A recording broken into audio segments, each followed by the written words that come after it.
Alright guys, you asked for it, and finally the wait is over. It's time to vlog with our friends, Fire Rescue. I think I see my friend over here, Alex. Let's go meet him. We're here in Little Haiti at Station 9, and we're meeting up with some of the fire guys. Matter of fact, I got one right here. Alex, what's up? What's up, guys? Welcome to the vlog. Long awaited for. They've been waiting for you. I think we just got a call. Already?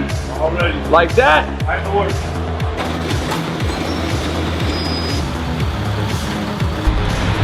All right, guys, our first call of the day. All right, Alex, what do we got? All right, we got a patient that just called. A citizen just called that they're having shortness of breath. That really can be anything. So what we do is we'll show up to the house. We're gonna do an assessment. We're gonna check them out, see what's wrong, and help them out. All right, sounds good. We'll put these on. Got it.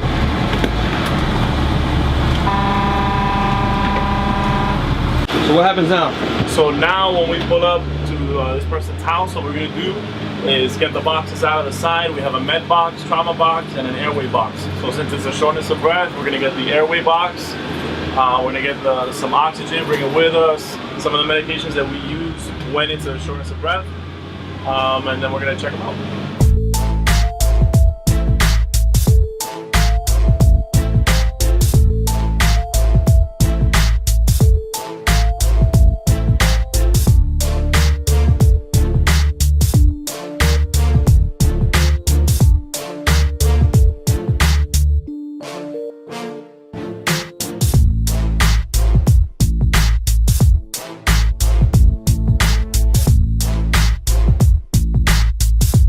All right, guys, the patient's loaded up, and we're gonna head over to where we're going. We're going to North Shore Hospital. North Shore Hospital. Yes, All right. seatbelt. Seatbelt, let's do it.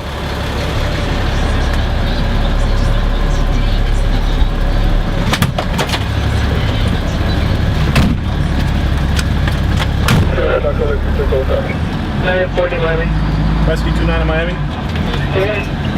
Time to please show Rescue 29 transport. North Shore. 29 going to North Shore. North Shore 940 Miami. Miami Rescue 5, Rescue 5. Okay, so now this is a tricky part too. Some people think just because we have lights and sirens that people know to get out of the way. Sometimes people freeze up and they do the wrong thing, and you gotta be really paying attention and looking at every single angle, what's every car doing, constantly looking at your mirrors because accidents happen.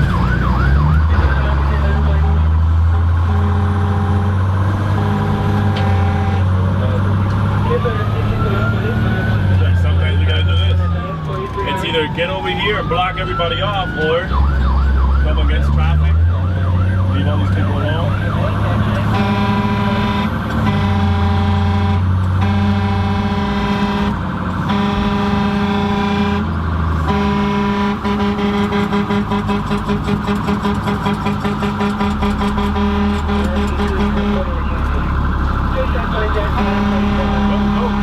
Go.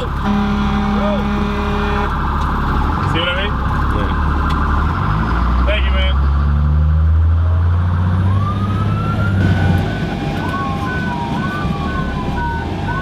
Rescue 29 arrival North Shore. Rescue 29 arrival North Shore.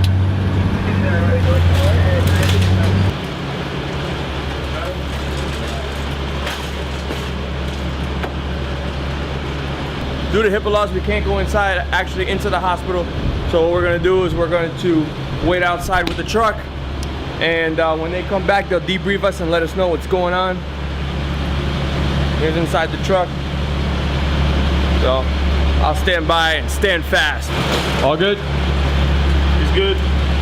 We're on the way back, we're sitting in the back, and on the way in, I saw a couple ambulances.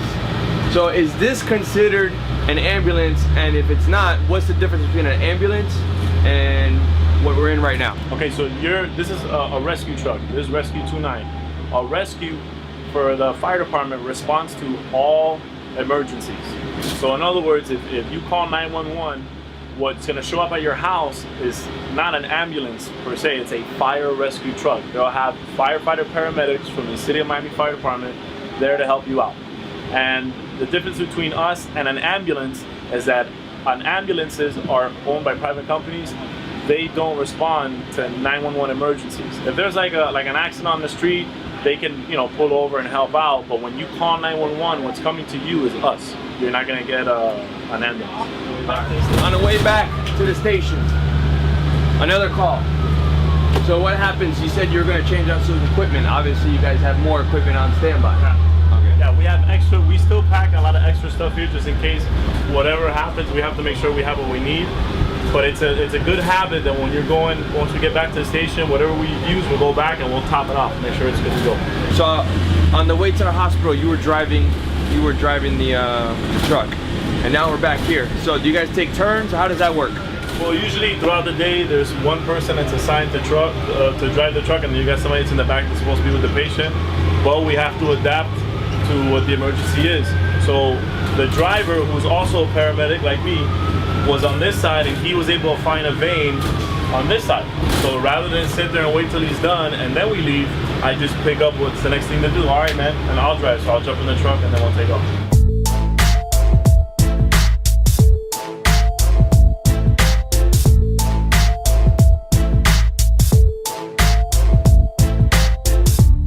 Ready? Let's go.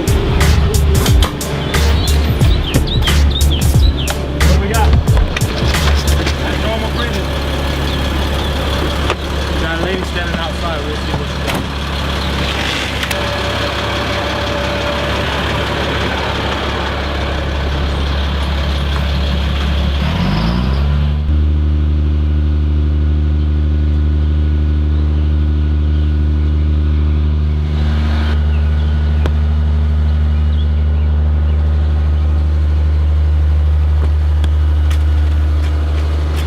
Taking a trip?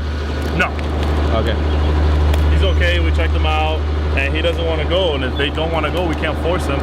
He's okay, his vitals were okay, he knows where he's at, everything's fine. We asked him, what would you want us to do for you? And he said, no, I just wanted you guys to check me out, check my blood pressure, and that's a part of it too. It's not always going to be, you know, a gunshot, a heart attack. Sometimes it's as simple as, yeah, just check my blood pressure. And they call 911. Headed back to the station? Yeah.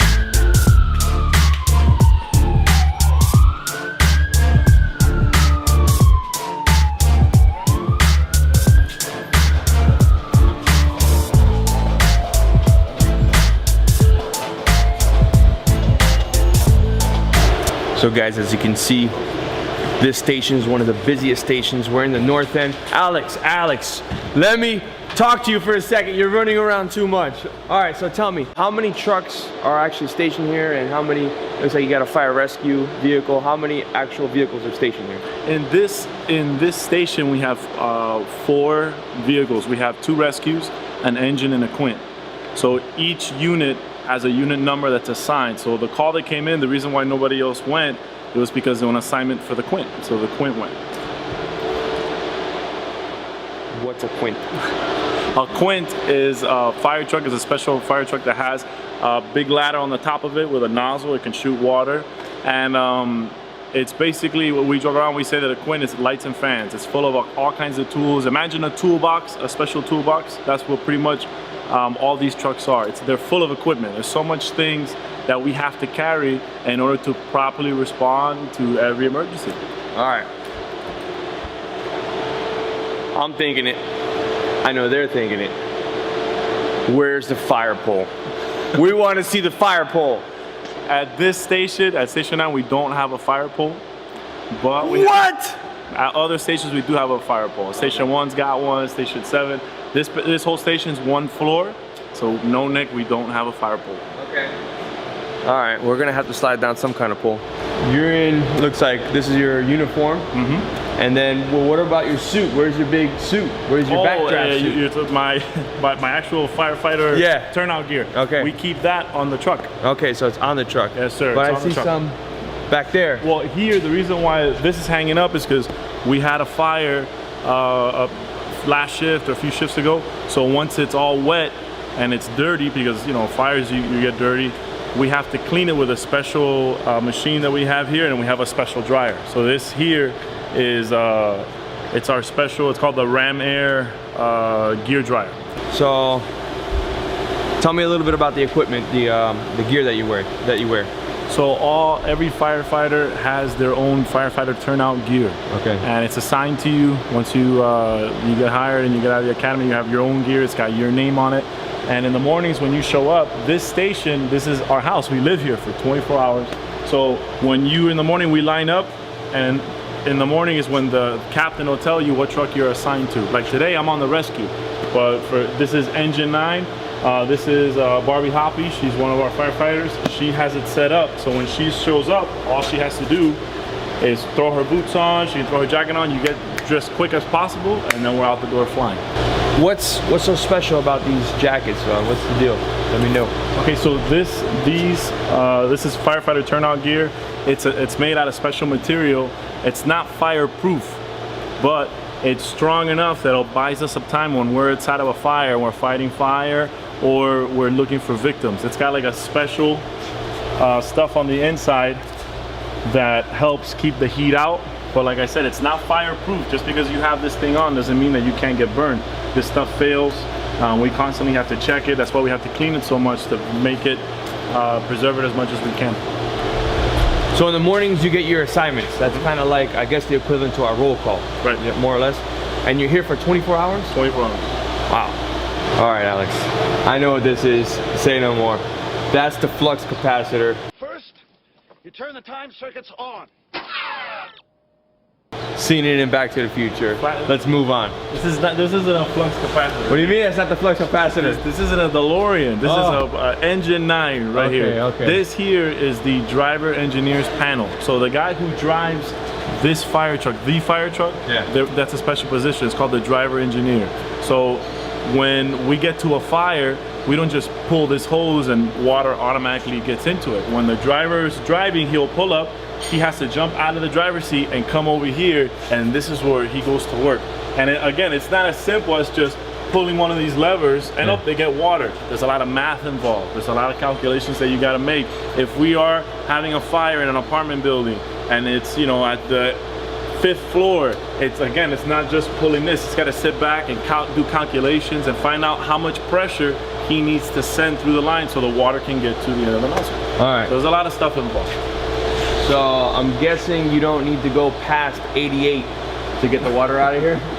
No, not past 88 miles an hour. Oh, okay. But we're faster than the So how hard do these things shoot? Like, let's say if I'm standing up, okay, and you hit me with it, will it knock me down? Yeah, it'll hurt. Oh, definitely. This doesn't come out at the same pressure that like your garden hose will come out of. This comes out at a lot of force. So some of these, you can charge it up so much that it can go through a wall if you have to. Like, you have to be really careful with it. Wow. Yeah. Through a wall. I was gonna put on the K9 suit and let them hit me with it, but through a wall? I don't think so. No, I wouldn't do that. All right. Say hi. You're on the vlog. Hello. What's going on? How you doing? All right. So these guys are Killed it. Killed it with the interview. These guys are brand new, two brand new firefighters. They just came out of the academy. We have a fire academy, and when you're done, you graduate from a recruit to a boot. That's what we call the new guys at the station. These are two boots. All right, so there's a call. So let's go. Are we going? No, the Quint's gonna go. Oh. Quint's going. We're not going? Not this one. All right, we're gonna. The next one. The next one's ours.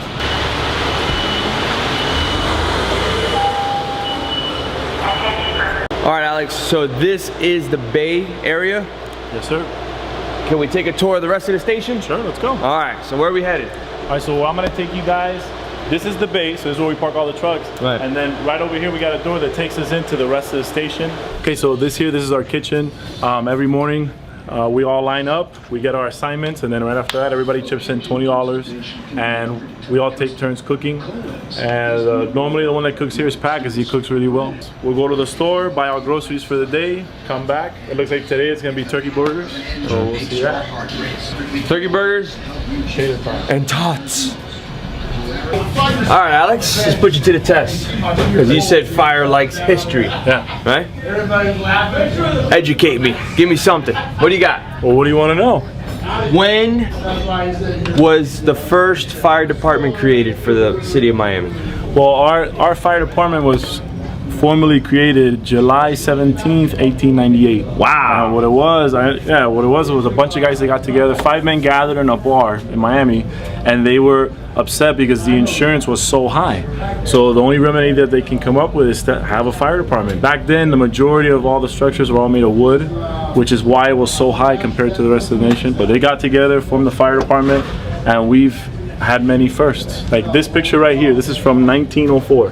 This was our first fire truck. It was horse-drawn, and our department itself is rich in history. A lot of things that people don't know about. We were the first fire department to successfully resuscitate a clinically dead patient. That means someone called 911, someone went into cardiac arrest. We were the first fire department to shock a patient and bring him back on the street. I saw some snacks back here. What is that this about? here- What are these about? I want some of that. This right here is our kitty. Oh. So we assign one guy to go out and buy like little snacks. So if you want something, for example, candy bars, we've got Oreos. Oreos cost, it says here, 50 cents. So you get your 50 cents, you pay here, put the money in here, put your money, close it up, and that's it. So this is the bootleg vending machine. Yes, it is. Yes, it is. Thank you very much. Absolutely right. Let's just sum it up and let's call a spade a spade. Yeah, right. Bootleg. I like it though. I like it. I like the options you guys got here. All right. So there's a little more history you have. Yes, definitely. Give us some more, because we love history. We love to learn on the vlog. Well, this thing here is full of. We gotta go. And the tour will continue. Alpha response.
Transporting?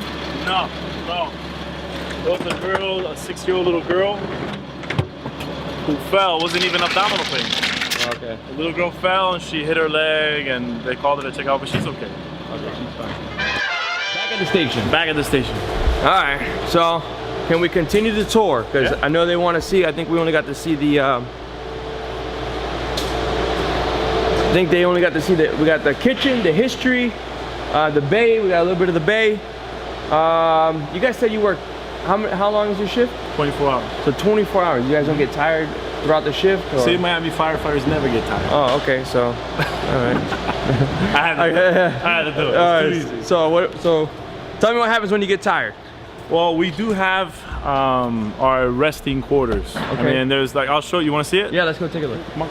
We'll talk about it. Let's be about it. So, this is the resting quarters. These are the resting quarters, so everybody here has their own room. So you can see, you know, it's the essentials. You've got bed, mattress, and each one of these are lockers for each shift, A, B, and C. Like today's the A shift, that's Q's locker. So in here, Q has all his stuff. He puts on his bedding. In here, this box is the special box because you can program it to go off when your truck gets a call. So what I mean by that is like, today we're Rescue 29, right? So I'll turn it on. You set how loud you want the alarm to be. That's what it will sound like. That has LED lights that at night, when the call comes in, it lights up, so that's another way that it wakes you up. And that's it. And then when a call comes in, it'll wake us up and won't wake up everybody else. So resting quarters. Resting quarter. So and you have alarms to let you know when you get a call. We saw when we first got here, somebody came to the door, knocked on the door, needed some assistance. What happens then?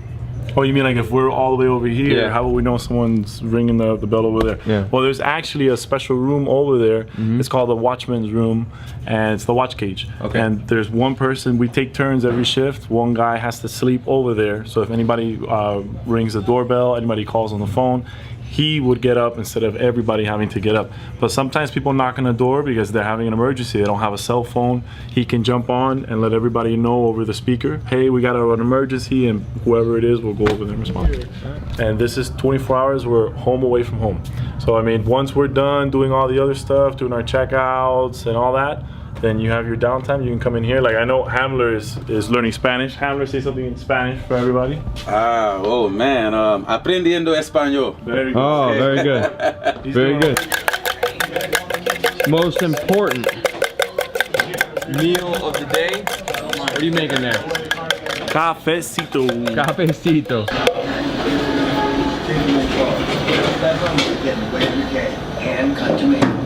Baptiste, can you call for cafecito? You know how to do that? This Paige, well, he's brand new. So I'm gonna help him out. Paige, just say cafecito, cafecito. Cafecito for cafecito. Very good. See, excellent. Nick, got yours? Yo. Salud, my friend. Salute. North End. Oh yeah. Yeah? That coffee's fire. Huh? You like that? Huh? Cap. Cap, what's going on? How are you doing? Introduce yourself on the vlog. My name is Captain David Nunez, City of Miami Fire Captain, Station 9. This is your All right. microphone. Thank you. Captain of the station. See, we're getting ready to do something. Actually, I have two new probationary firefighters I haven't actually been able to formally introduce myself to. They came in while I was off duty the last 2 days. So we're actually going to go through a series of drills right now and get them ready to go. All right, and this is a normal routine. Normal routine. If they can't dress out in time, they owe me stuff. So pretty much it keeps them on their toes. All right, sounds good.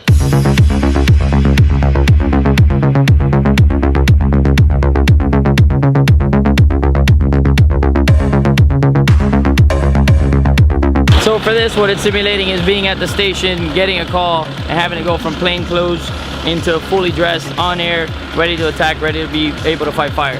Can't have any skin exposed. The air packs have to be fully open, ready to charge in. Gotta have their gloves on, mask sealed, everything, because that's what's gonna cause the difference between life and death for them inside of a burning building.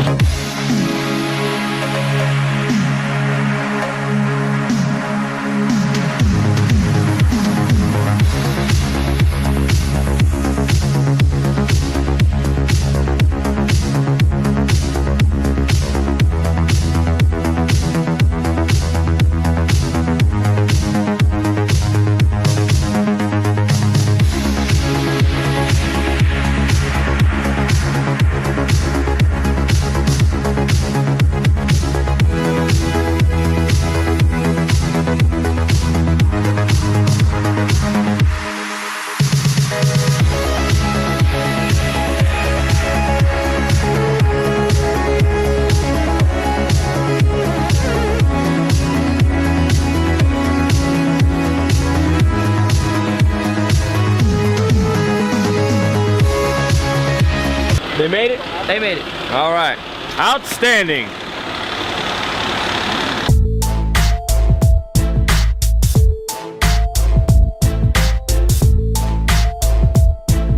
So what's up with the Niners on the side of the car? What's that mean? You know what? This is station number 9. Ah, makes sense. Here, it's Makes Los sense. Niners. I thought I was looking for the Nueves. You know what I mean? Yes, sir. Yeah? Nueves. That's 9.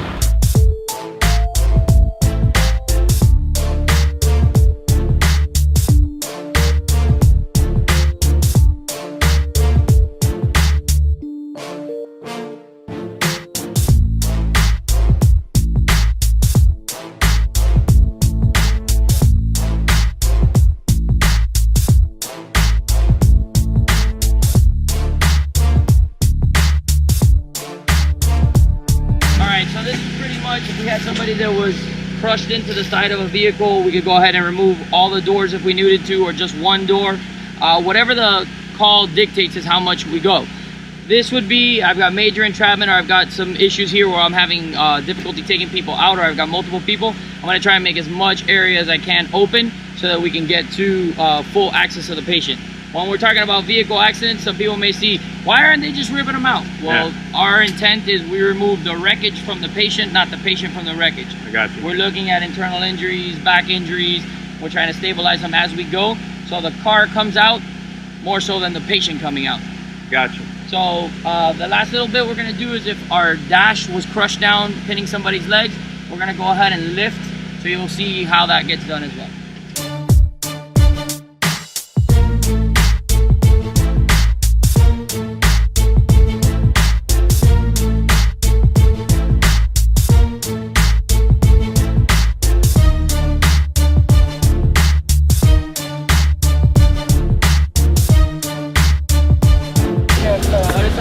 Notice how we already started getting lift. It's all by us. We're getting hit at 13. Go ahead, lift.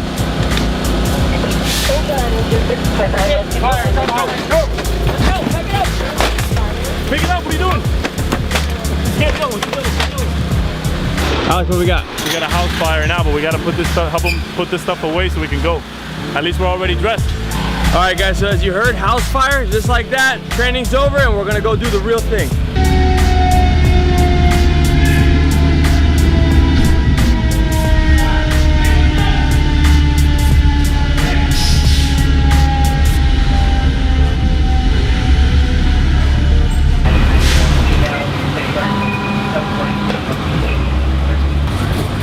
Alright, Nick, when we show up, you can't follow me in there.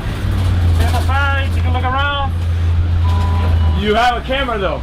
Oh, yeah. Damn. All right, guys, so firefighter Cepeda, he has a camera on his helmet, so we're definitely gonna grab that footage when he's done.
All right, guys, so what's going on? It's an automotive building here. Looks like there's an office up top and something caught fire up top. If you saw, the guys were practicing and training, and at the drop of a dime, they were in action. So, like firefighter Saavedra said, they were already in their gear, so they were halfway there. Introduce yourself on the block. Firefighter Acosta from station number 9. Station number 9, but they borrowed you today. Station 6. Okay. DRT, training correction. Day 1 sub? Day 1 sub? Day 1. Look at my nuts. When do you guys have break? You guys just work like that? Nick, I'm a City of Miami fireman. I don't even know how to spell break. Oh. What happened there? We had a room that was involved. There's people that are on the roof doing work, and apparently something happened and it caught the room's AC on fire, which then spread downstairs. Right. Something like that. We'll find out more when the investigator shows up. Right. That's really the one that, after everything's said and done, they're the ones that look everything up. So there was 2 ladders that were thrown up by Engine 9. Kyle, he threw them up, and then units were able to go up there and do a search. 2-9, which is what the unit that we're on, we were set up to do the secondary search on the 2nd floor everybody was out, but it was you know, a little bit of smoke, and we had to look through. It's not like in the movies. In the movies, you can see everything and all that. You can't see anything when it's a fire. It's like your eyes are closed. Yeah. You have to rely on your sense of hearing, touch, no smell because you got a mask on. So, but we're leaving, and it's still kind of an active scene. What's going on? Well, somebody else called 911, and they're calling, and they need help, so we gotta go.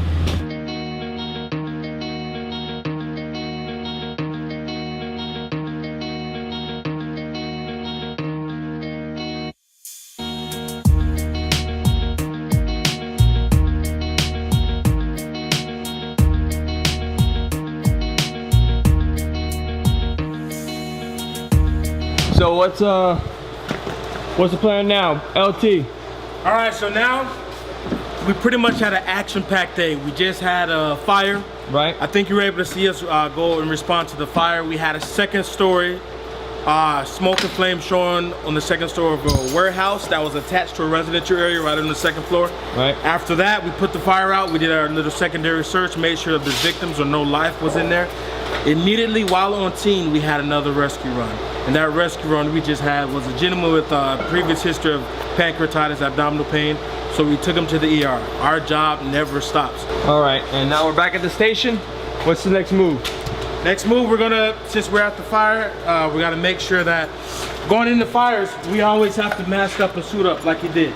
Since we went inside to do a secondary search, we depleted our air tanks. Because in that type of atmosphere, we need to be on air. We can't breathe that type of stuff. Right. So now myself and all my other guys, now what we're gonna do is we're gonna exchange out our air bottles. So we can have full supply ready to go next time, and our clean air to breathe for the next fire we may have. All right. So now I actually have to take a shower, take off all this stuff, put on fresh gear, and still respond. Hopefully we don't get a call while I'm in the shower. All right, Alex, unfortunately, that's where this camera's gonna end for your shower time. But I appreciate everything. You wanna go? You wanna No, go? I'm good, I'm good, I'm good. So thanks for the hospitality. Welcome. And we're allowed back, right? Definitely. Okay. As long as you want to work, you can come back. All right, so we're definitely coming back. Have Fire Vlog 2. And there's only one thing left to do. So guys, don't forget to Like, share, and subscribe. and we'll see you next vlog. I'm out, he's out. Adios.